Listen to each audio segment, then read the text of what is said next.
Hello there folks, and welcome back to another video. This one is a little bit of an update on a video that I did quite a few years ago now, and this one's kind of looking at historical war games and where you can start diving into historical war games and some of the options available to you in 2026. So I did a look at this a long time ago, had a look at some plastic sets, had a look at some different rules and that kind of thing. There's been a lot of different rules coming out since then, and I thought it'd be cool to come back and have a look at some of the different options that are available to you. There's going to be about 10 or so that I'm going to be looking at here. They'll all be bookmarked down below, so make sure to go and check that out if you want to find out more and skip through to different periods that would work for you. Don't forget, as always, like, share, subscribe, do all that good stuff. There's also memberships, Ko-fi links, affiliate links, all sorts of different things. I have to do this now, so yes, go and check those out and let me know what you think. We're going to be diving in, and we're starting things off with the new-ish Dark Age wargame called Pillage that came out towards the end of last year. So Pillage initially came out as a game from Noodle Wargames. It was a French set of rules that came out quite a few years ago now. And the idea is that you're diving into narratively driven skirmish games set in that Viking age, the early medieval period, where, as the name would suggest, you dive into pillaging your enemies and rampaging across the battlefield. It has all of the core stuff that you'd expect from a Dark Age miniatures game. So you're looking at Vikings, Anglo-Saxons, Normans, the Russ, Welsh, Scots, Picts, all of that kind of stuff is in there. Loads of additional things have been added into the mix over the course of the game's life already, which is really fun. The real focus of it, though, is that it's not about the sort of pitched battles that you would have found during this period. It's more about the pillages, the raids that would have taken place. So, to use an example, and one of the options that they have here, the raid on Lindisfarne Abbey, for example, which is really cool. So you could use that as a focus for this. You could maybe look at it sort of like charging up to a monastery and sort of rampaging through and stealing all the gold and the loot and all that kind of thing. Maybe you look at sort of raiding villages. Maybe you've come up the river with your Viking longships and you land and you raid and then you get out of there as quickly as possible. So there's lots of bits and pieces in there for stealing stuff, running away with civilians and all that kind of thing. Chasing around monks and stealing their gold crosses and that kind of stuff, setting fire to buildings, all sorts of cool stuff like that. It all sort of takes around 1 to 2 hours to play. As you can see, it's set on a 4x4 board, so 48 inches by 48 inches. You have around 15 to 30 miniatures per set across 7 factions. These are then represented by, although of course you could go beyond this, the plastic sets from Vitrix, so you could go and snap those up and get them for yourself. Everything's basically infantry, although you do have some cavalry in there as well. And it's been designed so that it's quite easy to dive into and have some fun with. Mechanically, the game kind of has a basis in the Middle-earth strategy battle game. It's where kind of Noodle Wargames sort of initially looked at the game and sort of where they've taken it. So you have that kind of idea of one-on-one fights, pairing things off, in the ways, that kind of thing. It's a very simple and quick and easy set of mechanics to get your head around. And I think it provides you with really interesting and dynamic scenarios to play out on the tabletop. You can see some of the different factions there as well, which is really cool. Everything is also done as sort of like a WYSIWYG format as well. So whatever your warriors are armed with is what they're armed with. So if they're wearing heavy armor, they have heavy armor. If they have shields, they have shields. If they have swords, they have swords, etc. Which is really cool. And it means that you can have this really nice sort of storytelling moment on the tabletop, as well as when you're building your miniatures too. They've also got some fun stuff in there for kind of like faction-based stuff as well. So, for example, you know, your Saxons will get access to things like the big Dane axes and stuff like that. And then your Vikings will have berserkers and all that kind of thing too, which is really fun. There's also mechanics in there for doing things like shield walls and that kind of stuff. You can even do naval battles. So if you've got one of those lovely Italiari Viking longships, you could use that on the tabletop and set up some really fun engagements using that. It's very much a game that focuses in, as I say, on that kind of character-based action on the tabletop. Doesn't have like campaign elements to it, but you could easily very much sort of like expand it out if you really wanted to. At least I don't think so anyway. But you'll be able to dive in and sort of play through some fun storytelling on the tabletop with that. As I say though, it does also come with a miniatures line as well. So you'll be able to see some of the options here. So you've got different warband options that are already available. They're all plastic miniatures from Victrix, so nice and easy for you to dive into there. And you'll be able to get your hands on lots of fun stuff coming down the pipeline as well. Carolingians, farm animals to steal, Irish, and all that kind of stuff. And then there's lots of different ways for you to dive in and get your hands on all the different bits and bobs that you need, including the rules, which are available as both PDFs and in physical format as well. I would also say, because it initially started off as a French product as well, you can also go and obviously get the rules in French, if you want to go that way rather than just getting them in English. But there are a couple of different options for you to choose from on that front, which is very nice. So yes, while Saga still exists as a game, and it's definitely worth having a look at, I would say that if you're looking for something a little bit different in the Dark Age setting, then maybe go and have a look at Pillage. It's one that's on my list. Moving on, we're going to be going a little bit back in time. This one is a little bit of a fun one from Helios House Press and the folks at Dead Again Games. They have been designing a fun sort of gladiatorial combat game, a dueling game called Blood on the Sands. Now, Blood on the Sands went through Kickstarter last year, I want to say. So you could maybe get your hands on this stuff already. A lot of the plastic miniatures for the game are already available for you to get your hands on. So, for example, I think they did them by the folks at Wargames Atlantic. So, yes, these plastic miniatures, you can already get your hands on those, snap them up, throw them into the mix, start building up some stuff to play your games, which is really fun. But Blood on the Sands itself is a sort of fun, quick and, well, not easy, but a sort of easy to learn, hard to master style gladiatorial combat game. The real focus of this was that it was to try and represent a historical basis for gladiatorial combat. So there's plenty of games out there that will sort of take on a slightly more fantastical tone or a slightly more Hollywood version of this on the tabletop. The idea with this, however, is that you dive in and it's a lot more historically focused. Runs with a normal set of D6, which is really cool, so you can just dive in and use those, which is fantastic. And they've kind of built this up to be a fun and interesting and intriguing skirmish game where movement and positioning and the weapons that you're armed with and the qualities of your gladiator are all coming into play. You will see that you'll have specific dice later on down the line when the game actually does come out, as you can see there. But this is just the quick start rules, which effectively give you a free print and play game for you to get your hands on alongside the plastic miniatures that already exist, of course. But as you'll see, you'll have like a play sheet and things for your gladiators, where you'll have special cards that'll go there, trait cards and things like that, which will influence how your gladiator works and what they do. You use your action dice to do different things, so maneuvering around, using dice for defense, attacking, using your special attacks and that kind of stuff, which is really cool. All of this comes together into a campaign style game as well. So Blood on the Sands can just be played in sort of like a one-on-one bout between you and another player. You can just sit down and play, or you can dive in and you can start to explore some of the campaign elements to this as well. So as you play through, you can kind of go up against other gladiator owners, and you can sort of play it as a tournament if you wanted. So you could set up over the course of a weekend, maybe just a single day, and you could play out some fun gladiatorial combat on the tabletop.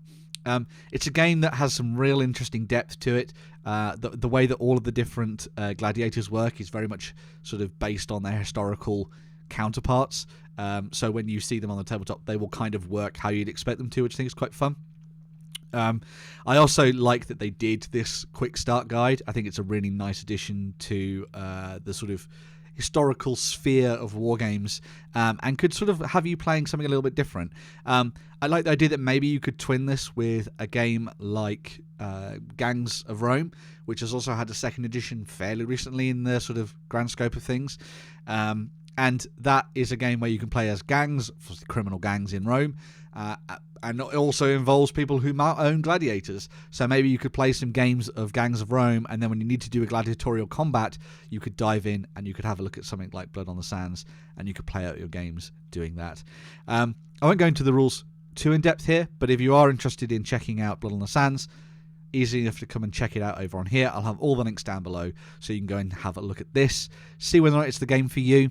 And if you are tempted by it, as I say, there is pre-orders for the item as well, which will be coming out in Q2 of 2026.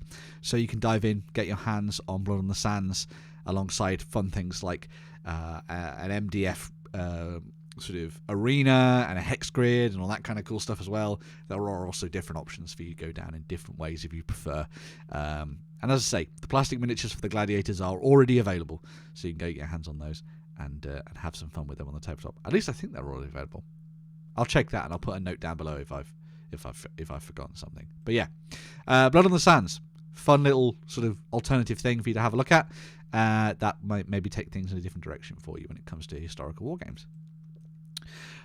Next up, we're going to be moving ahead to the medieval period and the 100 Years' War. This is Ecorcheurs, a game that is all about skirmishes set against the backdrop of the 100 Years' War. The author of this, Robert W. Jones, is a historical reenactor. And so similar to what we were looking at just before with On Bloody Ground, not On Bloody Ground, sorry, Blood on the Sands, get to that later. Ecorcheurs has been designed to try and represent the realistic nature of combat on the tabletop. So there's a real focus on innovative back and forth between your combatants on the tabletop. That push and pull of melee combat. That need for leaders to be a real focal point in your tactics on the tabletop. And knowing when to charge into the heart of combat and fight your foes, when to run away, when to hold back, and all that kind of thing as well. Some really fascinating stuff in here which kind of draws on the historical nature of everything, but then also delves into a little bit more of that kind of fun cinematic combat on the tabletop at the same time, which I think is quite nice. You'll only really have between 20 and 40 models per side. You can play it from 15mm all the way up to 28mm if you want to. There's some really fun stuff to dive into over on the Ecorcheurs website. There's a really nice breakdown of how to build your retinue. There are no specific rules for building a warband. Ecorcheurs has some stuff in the rulebook, which is available for you to pre-order now, which essentially sort of teaches you the basics of what you might want to do. It's always based on historical accounts rather than a set number of stuff with points and that kind of thing. You kind of work between you and the players to work out what kind of scenario you're playing and what you'd have. Sort of based on sort of like a historical moment, as I say.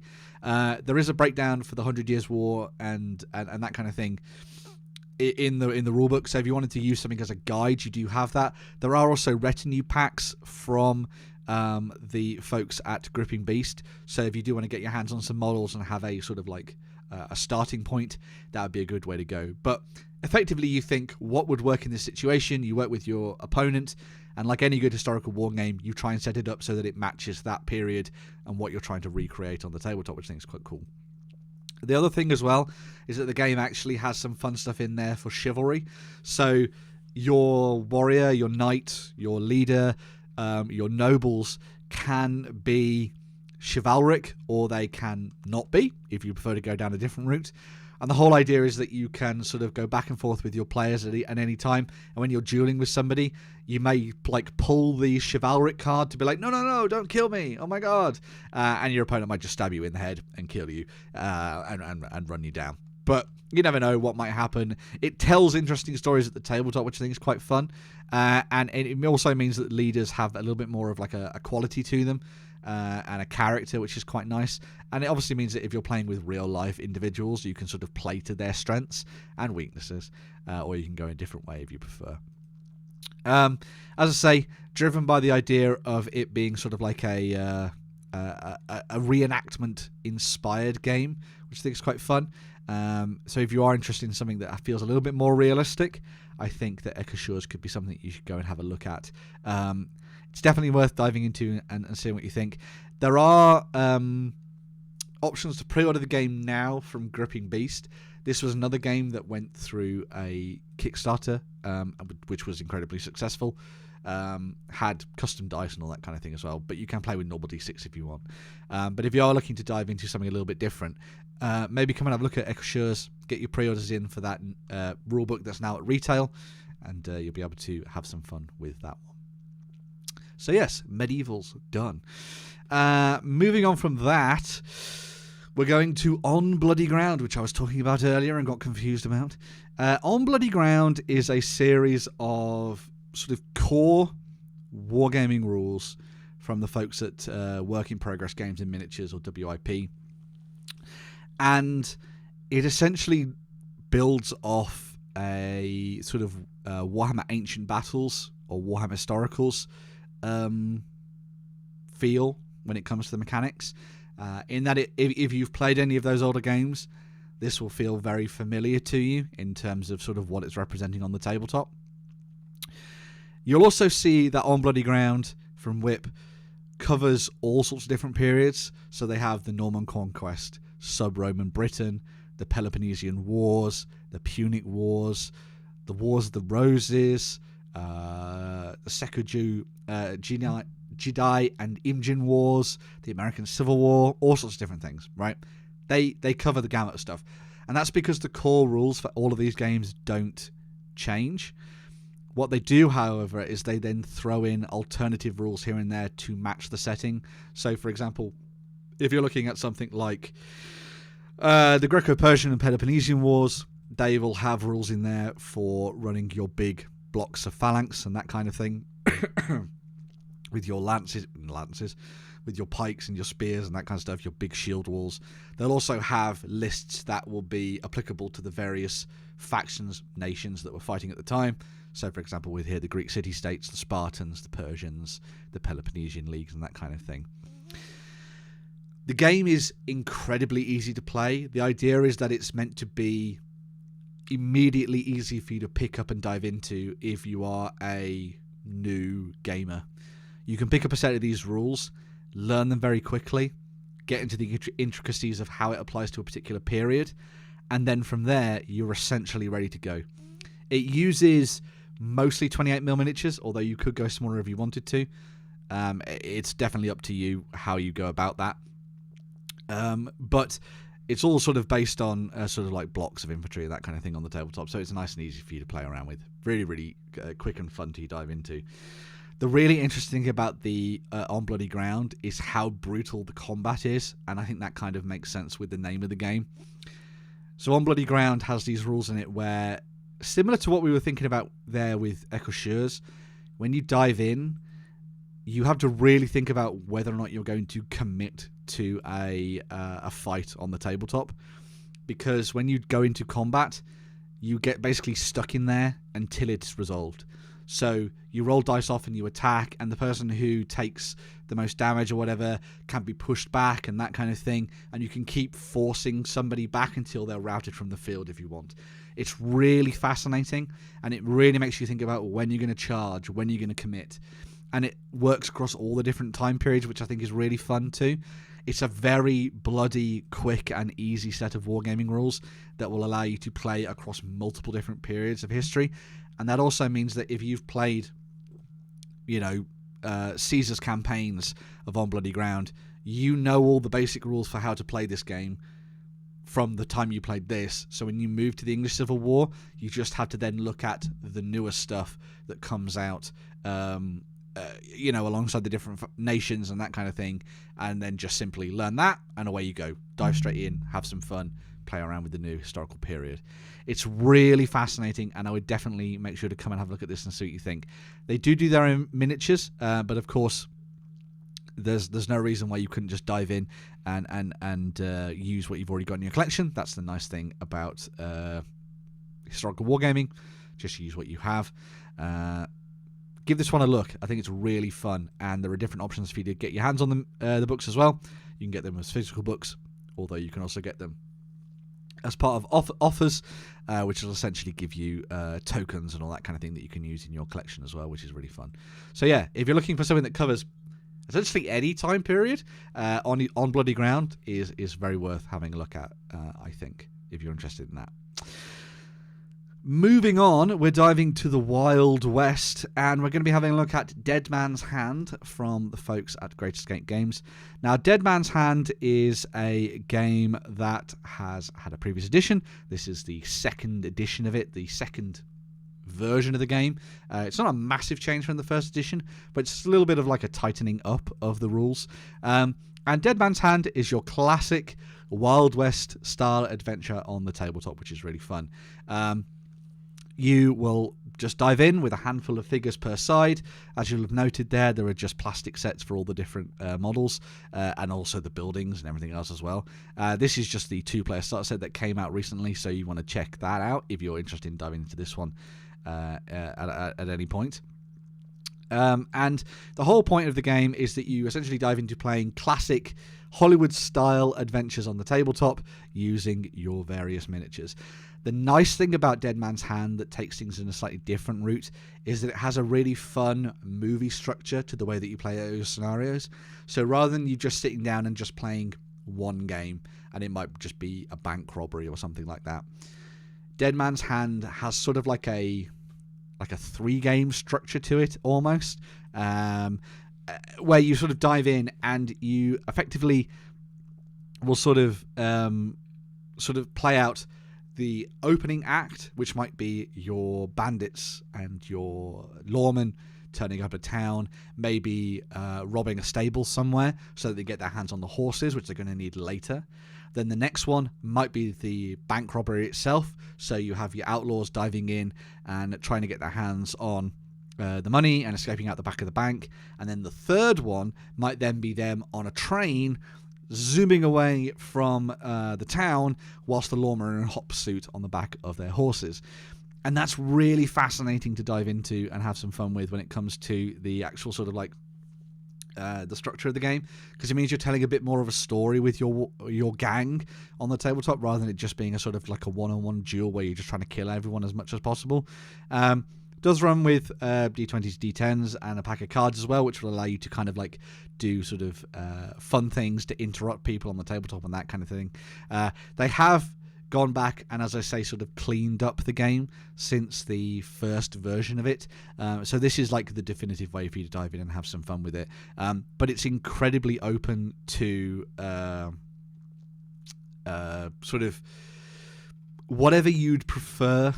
When it comes to the game, there are lots of different options for you to get your hands on in terms of plastic kits. So you can get your hands on male gunfighters, female gunfighters, the recently added US cavalry, mounted gunfighters, and both men and women that match the initial sets that they came out with, alongside all of the plastic terrain as well, which allow you to do everything you really want. You can also go down the route of getting your hands on the metal miniatures as well. So this comes with legendary figures from the movies that you might remember. Lots of characters that you will easily know from just checking these out. But this is a fun one to dive into if you're looking to do a little bit of Wild West gaming on the tabletop. So there we go. Very cool indeed. That's Dead Man's Hand.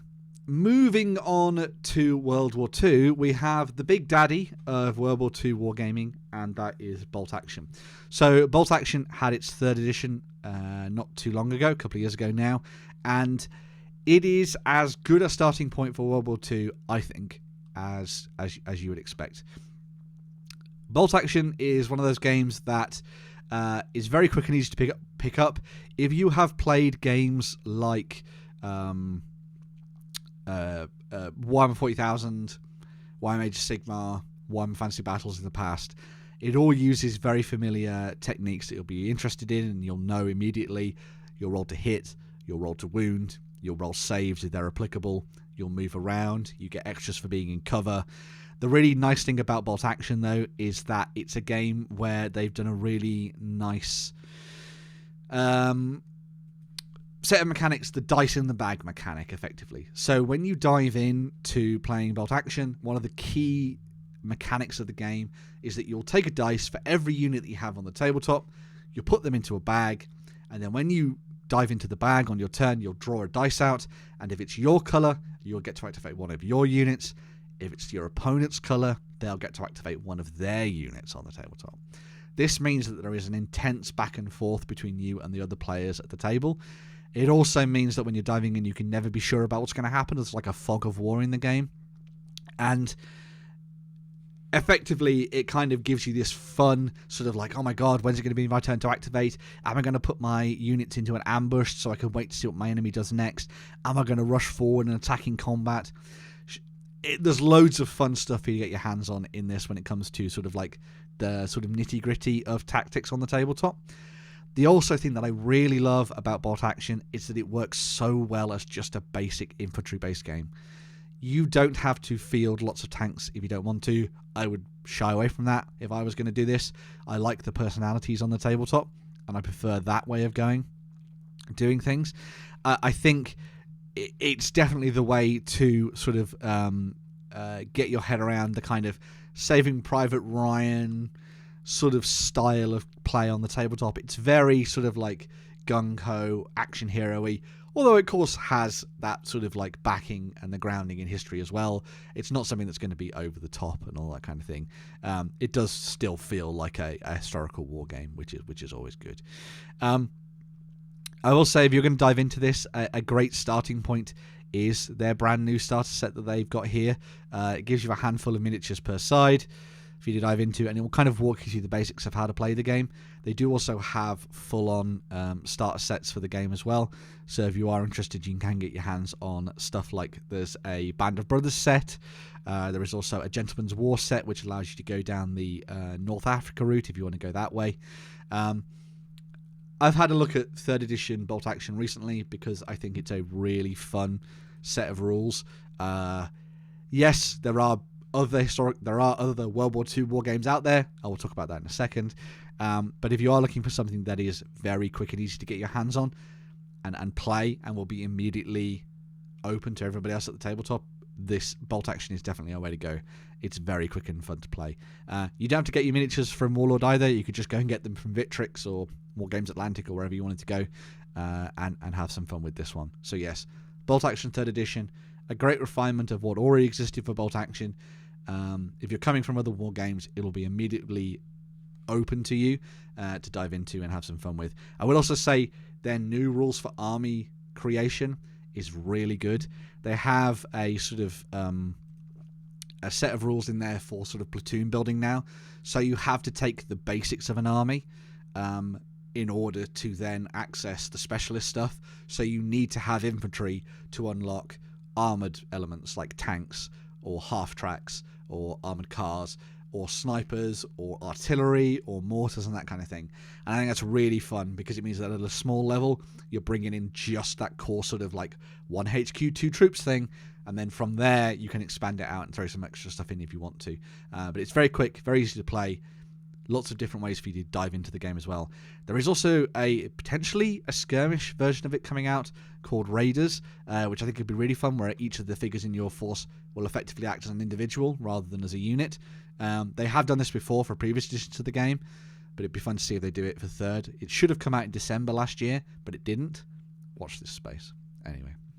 So yes, Bolt Action would be one of your choices for World War II, but another one you might want to consider is V for Victory. So V for Victory, I'm not going to go into too much depth with this one, but V for Victory is a game from the folks at Studio Tomahawk. They are the people who've created games like Saga and stuff in the past. And not V for Victory, 5 for Victory, I should say, is a game which is sort of throwing you into similar size conflicts in World War II, but with a different set of mechanics to kind of drive all of this forward. You can play with it with multiple players, which is always fun and easy for you to dive into. But one of the nice things about 5 for Victory is that it sort of takes a more in-depth look at the command structure of World War II and the need to have key leaders driving forward what your troops are doing at the tabletop. It is similar to some of the other stuff we looked at here, very scenario focused. It's not just about destroying your enemies as quickly as possible.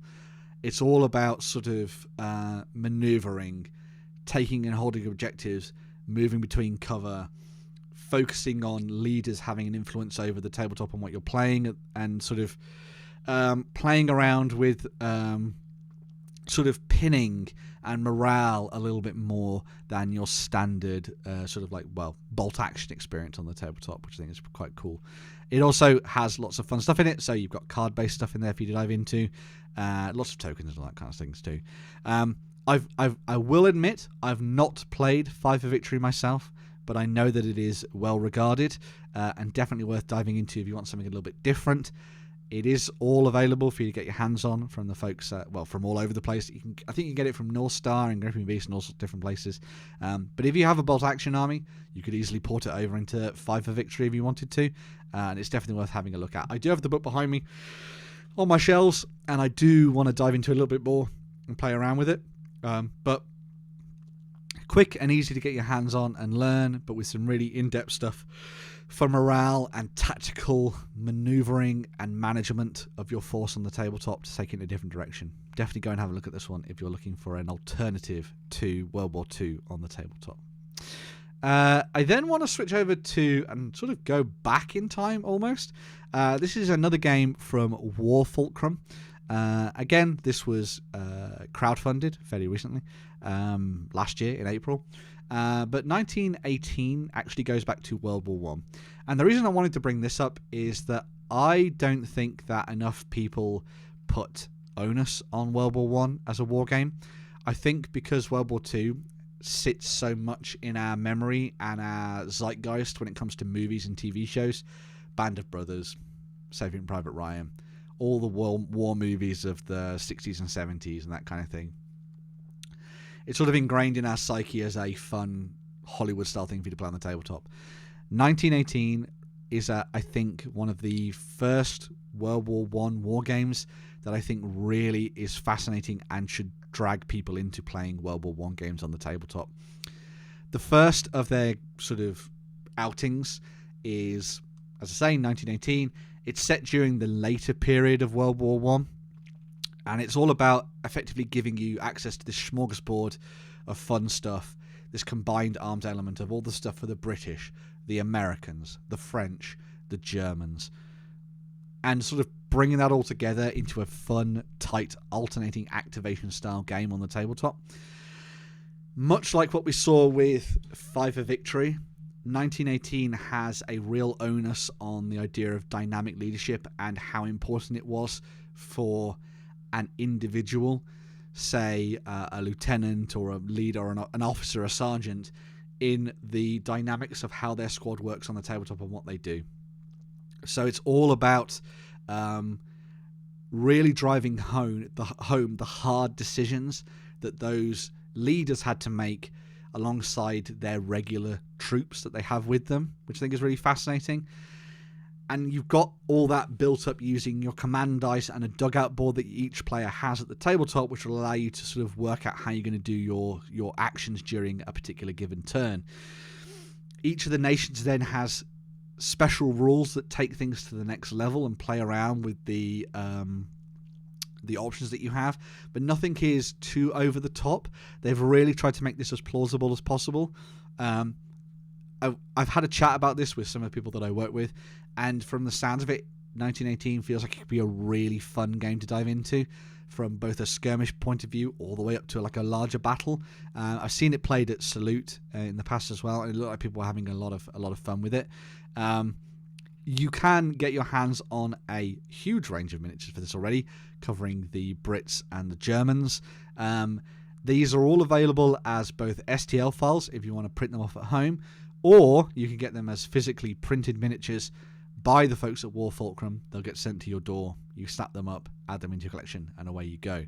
As I say, they cover the Brits and the Germans at the moment. They are planning to expand things out and add more stuff in as they go through, as you can see here. But if you're looking for a World War I game that I think is really going to be the focal point for a lot of people who have missed out on this period, I would definitely have a look at 1918 and learn a little bit more about it. As I say, you can go and check out a little bit more on the rules, watch some of the videos, watch some of the battle reports and that kind of thing too. Have some fun with that. I think they've already got loads of downloads on there as well, so you can have a look at sort of like quick reference sheets and that kind of thing. So you could look at some of these as you're watching the Let's Plays and things, which is pretty fun. And it's only going to get better, which is great. So yes, 1918. If you're looking for a World War I game, maybe go and have a look at that. Moving things on, we're going to be having a look at something a little bit different. And for the final two war games that we're looking at here, we're sort of going in a sort of quirkier direction. The first of these is a game that I saw at UK Games Expo last year, and that is BricksKrieg. So BricksKrieg is a fun game which uses bricks, as you might have imagined, in order to play out quick and easy games on the tabletop. From talking with the designers and the developers, BricksKrieg came about because they couldn't be bothered to learn all the in-depth rules for all the games they were playing. Warhammer, we're looking at you. And so what they did is they were like, what about if we brought back some of that kind of childlike fun of just throwing things down the tabletop and just seeing where it goes. And that's what you get here with BricksKrieg. It is a set of incredibly simple rules. The sets that you can buy to start you off with, so they have one here which comes with the Brits and the Germans. I think it's the Brits, or is it the US? Yeah, it's the Brits and the Germans, or the Allies anyway. Yeah, it's the Brits. Yeah.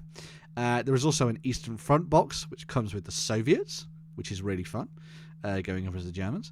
And then there is also the US box set as well, which is the US versus the Germans. All of them made with bricks. So you sit down and you build your fun little armies, and away you go. You can get playing in a matter of moments. As I say, the core rulebook for the game is incredibly simple and easy to learn. It will not take you long to get your head around it.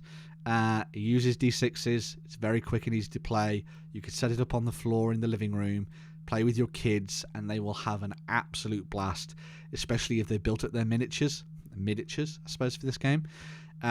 You could also, because this is blocks, you could blast the top off your tanks, you could remove the turrets when they've been destroyed and all that kind of thing. It's got that fun little play element to it as well, which is really nice. The box sets also come with everything you need to play. So you've got your PDF downloadable rules, quick start simple rules, you get a tape measure, you get dice, bish bash bosh. As if that wasn't everything though, these guys also do scenery, which is really fun. So if you're looking to actually build up a table made up of blocks, you have access to these too, which is really cool. I love that so much. I've played one game of this and I thought it was hilarious. It really just feels like playing as a kid. It's super fun. The other thing about it is that they do actually have more sort of in-depth rules as well. So if you do want to get your hands on more rules, you can also get those, which is really cool. So you can dive in and you can sort of play with more in-depth rules that will teach you a little bit more about vehicles, terrain, aircraft bombing, and all that kind of stuff too, which is really fun. It is such a charming little product that I find it hard not to recommend this, especially if you've got younger gamers sitting with you, wanting to do stuff. It also has the benefit of you not having to paint anything, which is always fun for someone who wants to dive into a game. So yes, I would heartily recommend having a look at BricksKrieg and seeing where it goes. For me, one of the nice things, I am obsessed with aerial combat. I love dogfighting and the planes from the period, and the folks at BricksKrieg have also done some amazing planes, as you can see here, alongside all the other vehicles too, which is really fun. But they're also working on some dogfighting rules, which I cannot wait for, because I really want to use all of my Hawk Hurricanes and Stuckers and that kind of stuff that I've already got in my collection from these guys. And I want to have some fun doing plane-based games on the tabletop.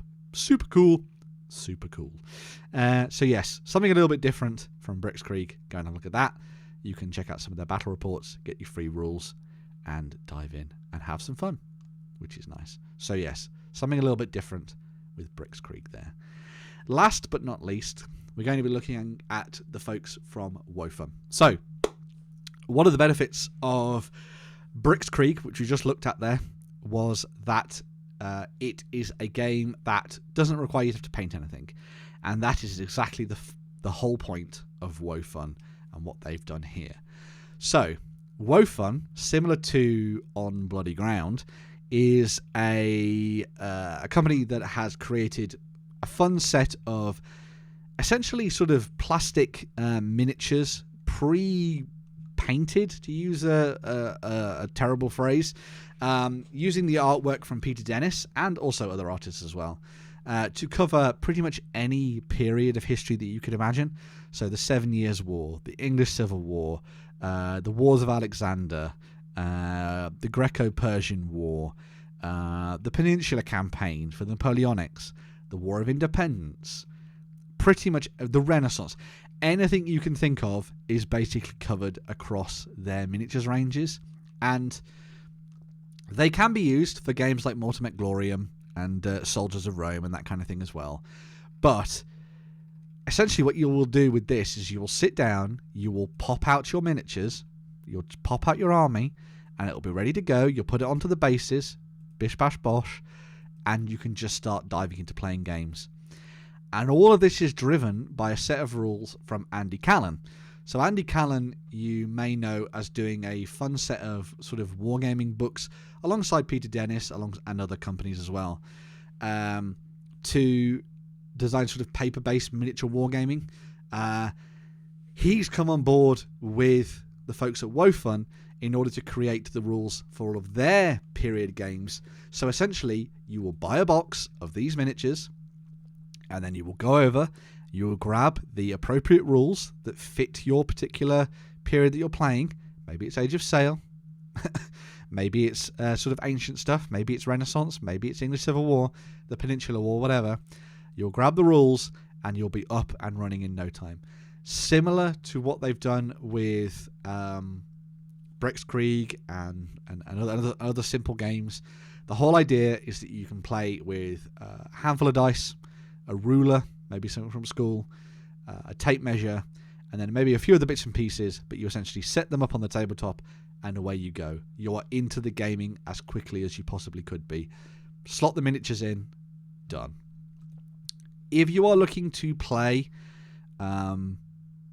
periods of history with huge armies, so you're not playing at the skirmish scale, if you love painting, there's no reason not to go down the metal, plastic route, resin route, whatever. Paint up all your miniatures and away you go. Have fun with that. If you cannot abide the fact that you'd have to paint so many miniatures at this scale or this size of game, then I would really recommend coming to have a look at the folks at WoFun and what they're doing with these starter packs and the rules by Andy Callan, because it is a really fun way for you to build up a force in 18mm, 28mm, and start playing these periods without having to do a single iota of painting for your collection. You'll simply get them, set them up on the tabletop, and get playing very, very quickly indeed. Simple, quick, easy D6 system. You can learn it in an hour or so, and then from there you can dive into the intricacies of the period, and away you go. As I say, this has been tried and tested over many, many years, but if you are looking to dive in and play around with fun Perspex miniatures, I guess you'd say, plastic miniatures in a different style, this is definitely worth having a look at if you're interested in something like that. So yeah, that is it. That is 10-ish games, I suppose, that cover all sorts of different historical periods and could be fun and interesting for you to dive into if you are new to historical wargaming. Go and check them out. Let me know what you think in the comments down below about all the games I've just talked about. Obviously, I'm drifting here on the WoFun page, but obviously you can go and check out all the links I've got down below for all of the various periods that I've talked about here, so you can go and learn a little bit more about it all for yourself. If I've missed something that you think would be great, please put it down in the comments, because somebody else can then have a look at that. Maybe it will appeal to them and they can go off and we can all learn together about fun stuff, historical wargaming. But if you are interested in doing historical wargaming, maybe come and have a look at some of these. They're all really nice, easy entry points into the different periods, and will give you something to get your teeth into and have some fun with. As always, like, share, subscribe, do all that good stuff. And let me know in the comments what you think. I love having a conversation with you. Remember, there are memberships. There are affiliate links. Maybe to buy some historical miniatures. Who knows? For Firestorm Games and War Games Atlantic as well in there, as well as a Ko-fi. I always love what you're up to. Thank you very much. And of course, memberships. if you do have memberships, I thank you from the bottom of my heart. It all helps very much to get more hobby supplies for my pile of potential. So yes, thank you very much, everybody. I'll be back with more videos later on in the week, probably for Warhammer Age of Sigmar, covering the new battle times, and I'll talk to everyone very, very soon. More videos are coming. Thank you very much. Bye for now.